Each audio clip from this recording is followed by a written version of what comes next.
What's up, you guys? We got a quick tip Thursday, and yes, we are live. We're experimenting with some different things on the channel, and we are going to go through a handful of barber tips on this Thursday morning, and this could become something that we do quite frequently.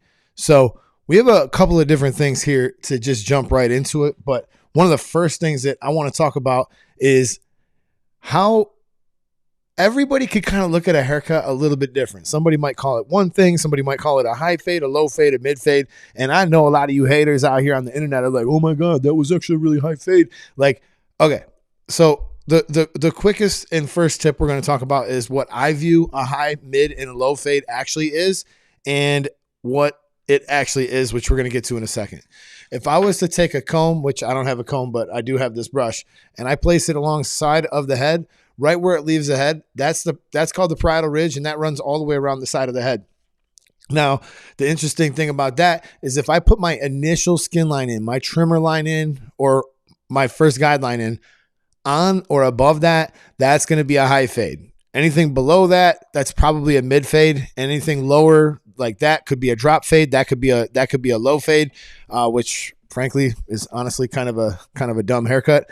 Just because of the fact that it grows back in like 5 minutes. So when you really look at it, somebody who walks in is going to ask for a million different things, but at the end of the day, it's so much better during your client consultation to just get a photo and make sure that we're both on the exact same page. What's up, everybody? Really in the house. Prime time in the house. Why you taking so high? That's all these people be like, oh my God, it's a high skin fade. Some people ask for a high skin fade. Y'all, can you believe that shit? No, I really can't believe that. The other thing, a lot of you internet gangsters, telephone tough guys, you like to talk a lot of trash about how these barbers be leaving people with crooked edge ups. Do they really? Now, I know you're sitting there with your phone vertically in your mom's basement, and the barber who's trying to show you something has his client, the head's probably tipped, they're sitting in a chair, the camera's probably crooked, but somehow through all this mathematics that you guys got, you figured out that it's crooked and you felt the need to express your opinion. I got news for you guys. You cannot tell if your edge up is straight or crooked, especially from a cell phone, from a basement, from a computer that's watching the screen. The only way you can tell is your mirror. And one little pet peeve I have is that clients that just be loving to stare at themselves in the mirror.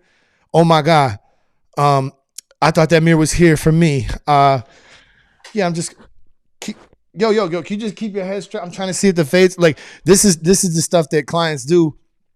But the barber who works behind the chair understands that the mirror is actually for them. It is not for the client to look at them. He goes, hey, bro, can you give me a low fade? I save you some time. Give him a blowout. See, that's the funny thing, too, is a lot of people don't know the difference between a low fade and a blowout. And when you really get down to it, it just is best to show a picture and make sure that everybody's on the same page. The details matter, guys. I know that sometimes you'll see me kind of scraping away at the same spot over and over again. One of the things that makes a really good barber stand out is the fact that he will go through all of those little details, get each one of them correct, and he will do it using this technique right here. So if I grab my clipper, and I'm gonna give you guys a next. This is a really hot mic, y'all. Y'all must be like, damn, it's loud. Why didn't nobody tell me it's loud? All right, so I'm gonna give you guys a next level tip if you don't know it already. When it is time to put in guidelines, almost always try to keep your clipper horizontal like this, right? The distance of this right here is actually 1.8 inches wide. Now, when we put a guideline in, having a 1.8 inch wide straight line is actually pretty helpful. But when we are trying to remove a guideline, well, it's not so helpful. There's a reason why you see so many barbers using it on a corner or tipping it. So there's basically a couple different ways you can kind of manipulate your clipper. One, you can just lift it up off the head, and that's going to get the teeth away from the head some. The closest it's going to cut is when you hold it really flat, using just a corner and chipping into it. So I don't know if you guys could see this little line that the mannequin has in it, But if I use this little corner and I just chip into my line, I'm not going to create big issues. You guys can see how that's going to work, right? And if I want to add all these together, the tipping on an angle and the lifting, and then I can also tip it up off the head so I can sort of texturize and get into those spots. Now, one little trick that I know a lot of barbers do know and a lot of new barbers don't know is a lot of times I'm minimizing my contact on the scalp to just a couple of teeth, maybe as little as 1 tooth, maybe as little as 3 teeth. And the blade that we choose to use for this also matters. I really like using the Vapor blade. I like using a taper blade. I like using a Echo Crunch blade.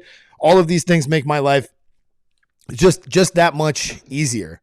So one thing I really cannot stand when people walk into the shop and they feel like they're owed something. So let's say you're a brand new employee. You come in, you have no clients, you have nothing, and you're complaining that the shop is dead. The owner doesn't advertise for me. I'm great. I don't know why he doesn't see it. Everybody else in here is busy except for me. This is what a lot of people treat the shop. They treat it like they're owed something. And it's ridiculous to think that. Let's say you go into a busy shop. You're doing walk-ins right away. You're super busy. Oh, okay, that's great. You're going to be busy. You're going to make some money. But guess what, man? None of those clients are truly asking for you. None of those people are actually yours. So what you're actually getting is a bunch of people who are probably not going to be your client long-term. Double tap the center of the screen if you guys are enjoying the live. Let me know. It helps the video a lot. It just thumbs up the middle of the video. We're just doing a couple little tips here on Thursday, and I'm going to get up out of your hair. So one of the things that you guys can really do if you want to up the ante in any business, it doesn't matter if you're in this business or another business, you treat it like you own it already. You do things as if you own it already. You see the future and you live in it as if you're already there. And I can't even tell you how much better that is. So when you actually treat the barbershop like you own it, that means that you're going to clean it. You're going to help sweep up for the other guys. You're going to be a team player, and you're going to be there early for your clients. You're going to stay there late for your clients. You're going to go and get clients and advertise yourself. You're going to have your social media on point, and you are not going to be sitting around blaming somebody else for your success. So at the end of the day, if other people are in control of your success, then you're never going to have an opportunity to grow. You're just not looking in the right spots. If you're sitting and you're pointing the finger and you're looking at everybody else, that's just not it. Now, another thing that a lot of barbers do that I have noticed is they like to be real flashy with things. They want to drive the nice car. They want to wear a chain that's like $16,000. They want to have shoes and Louis Vuitton wallets and all this other stuff. But the truth is, a lot of these guys who are doing this stuff, they're dead broke and they're not making smart financial decisions. Barbers, you guys are getting paid every single day. A wad of cash is in your pocket every day, right? So when you actually get right down to it, it's very easy to be irresponsible with that money. You actually are probably spending money that should be going to your bills. You're spending money that should be going to your kids. You're spending money that should be going to other things. Your money should be working for you. You should be setting it up in a way to try to invest or try to get better things in life. Like, all right, I just spent another $1,000 just upgrading this studio. Couple things that I wanted to do different, couple things that I wanted to do better. Yes, I set myself back that $1,000, but in the long run, this is going to streamline a lot of my workflow, and it's going to make me more, it's going to save me more time. Investing in your tools, that could save you more time. Investing in yourself, investing in your education, these are things that actually have residual, whereas blowing your money on a pair of sneakers in a Louis Vuitton bag, personally, that's just, I just think it's irresponsible. There's a lot of things that you should have taken care of in your life before you start blowing your money on some of the other stuff that you're seeing here. So H10, he says, could you, this is like kind of funny the way this comes in. He says, can you tell me how to grow a beard properly? I'm trying to, I don't know exactly what you're asking 100%. I can't read that word, but he basically is just asking like, how do I grow a proper beard? I got a good answer for you. Don't cut it. Simple as that. Don't cut it. Maintain the top line. Put some beard oil in there. I'll tell you guys what. My beard is completely unkempt right now. I know I got some cinematic lighting on it right now, so you're not seeing the whole thing. But at the end of the day, I'm just kind of wolfing it right now. But normally, blow it out, keep it straight. These are the things that really help you to grow out. Because I'll tell you what, you're not going to do nothing for a long time if it isn't easy. That goes for exercise. That goes for everything. Eating right. Like if you don't make it a little bit easier on yourself in some way, shape, or form, then you're just not going to be able to commit to it. And I think actually growing your chair is a lot like growing your muscles. We're up here in the gym. You go in the gym. Some people go in the gym, right? They do like 3-4 reps, and now they're looking at themselves in the mirror like, how big is it? Is it getting bigger? Like, no, it doesn't get bigger overnight like that. Not unless you take some supplements or something. But at the end of the day, your chair is the same way. You might have a great day on Saturday. You might have a great day on Sunday, and you think, all my troubles are over. I'm going to go buy that Louis Vuitton bag. I'm going to go get all this shit I shouldn't buy. I'm going to spend money on things I shouldn't do. And at the end of the day, you're living like you're rich, but you're not. And you had 1 to 2 successful days. So a really good way to grow your chair. Listen in close. I want you to lean in a little bit on this one. A really good way to grow your chair is to come in on Saturdays, come in on Sundays, stay late, come in early. I want you to be the first one in the shop and the last one to leave. Only on these 2 days.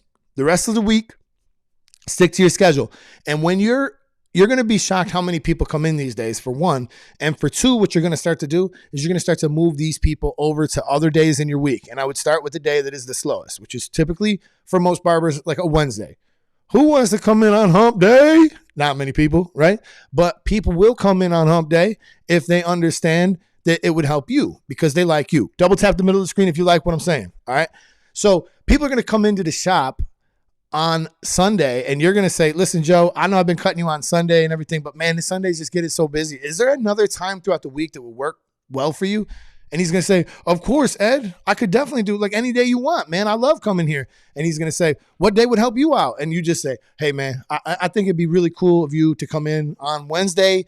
And then you start building your Wednesday up. And the next thing you know, your chair is spinning. All right. We want to spin that chair. You want to put hair on the floor and money in your pockets. And the last tip that we're going to talk about today is it's just a customer service tip, y'all. A lot of you barbers are straight up. I'm not even going to say the word. But a lot of you barbers are picky under circumstances where you really haven't earned it and you really don't deserve to be. I'll give you a perfect example. I don't cut kids' hair. I don't like that guy. That guy's weird. I don't cut his hair no more. He was rude to me on the phone. I'm not talking to him no more. I'm going to be petty when he comes in and I'm not even going to say hello. You haven't even earned the right to do none of this stuff. You're acting like a prima donna baby bitch. I'm going to tell you something. When somebody walks in, if they grow hair, you should cut it. If they're a kid, you should cut them. If they're difficult, you should cut them. You should be able to exercise your customer service because everybody's like, I won't find barbers out here in the wild. I won't find barbers who say, I got bad customer service. I got bad customer service and I know it. Except for maybe prime time, because he'd be like, nah, I ain't got no customer service, man. He reminds me of the shift manager at McDonald's. Y'all see that shift manager? He's like, boy, I ain't with that fuck shit. But you don't really have an opportunity to practice good customer service until you have confronted a customer who's being difficult. You think it's going to be lollipops and rainbows every day? No, it's not. You're going to have people that are going to say things. You're going to have people that are going to aggravate you. You're going to have people that do things that get on your nerves. But you have to be smarter in a business sense, put on your entrepreneurial hat, understand that, yeah, I might be working for this guy, this barber, but I might be working for this barbershop, but ultimately, I am responsible for what happens in this chair. I am responsible for the money that we bring in here. And if money is not coming in here, this shit ain't no 9 to 5. Bro, you don't work in no factory. You ain't getting no check at the end of the week if this shit don't work out. I'm going to tell you what you leave with as a barber. You don't do no hair, you leave with nothing. Not $1. And you know how hard that is? You know how bad that sucks? So don't be the guy who's sitting over here talking about, I don't cut kids. I don't like him. This is what you do. You put on your business owner cap. You treat it like you own it already. And you take every single person who walks through the door. And the people you don't take, the people you don't take, the people that go to other people in the shop, you talk with them, you talk nice with them, you shake their hand, you say what's up, you keep up with them too, and you build that camaraderie, you build that family feeling of a shop because you're treating it like you own it. You're not treating it like you're some asshole or some worker or some janitor, which janitors are great people too. But I'm just saying, you're not treating it like you're just here breathing air. You're treating it like you're a person. You're treating it like you're a business owner. All right. So if you guys are feeling what I'm saying, double tap the center of that screen. Maybe on Thursdays like this, we'll come live and direct early in the morning and give you a little bit of this. And here we go. So, all right, low-key subscriber here from the Philippines, aspiring to be a professional barber. What's up, man? Appreciate you. He said the greatest channel ever. Appreciate you, man. Hi. Joe Mendez says true, and he salutes. So at the end of the day, guys, as we go into this day here, let's just remember, let's keep our customer service together. Let's keep our business together. Let's make sure that we are understanding that we are in control of our own destiny. And if we keep them positive thoughts, we keep thinking about things that like as if they've already happened, then we're in business, guys, and can't nobody hold us back. All right. This is the YouTube Barber Academy. Over 900 videos to help you learn. I'm probably getting close to 1,000 videos to help you learn. We release content like this nearly every day, and we will be going live more and more often. I know we was over here spitting some fire. It's early in the morning, but if you guys could just double tap the center of your screen on the way out, I would really appreciate it. And that's it for this Tip Tuesday. No, it ain't Tuesday. Tip Thursday. Tip Thursday. All right, you guys could use my links. If you guys want to buy anything from Stylecraft, use the code Eddie, save 15%. If you want to buy anything outside of Stylecraft, you guys can use my code Eddie10 with Fort Worth Barber Supply, best barber supply company on the face of the earth. And I'll be with them teaching a class in Oklahoma City, Tulsa. I'm gonna be in Tulsa next month teaching a class, and we put together a really cool curriculum. So that's Fort Worth Barber Supply. Use the code Eddie10 with them. And if you guys are interested in doing an appointment booking app, I use the code booked in. You guys can head over to bookedin.com/Eddie. All right, sponsor links out of the way, story out of the way, YouTube Barber Academy out.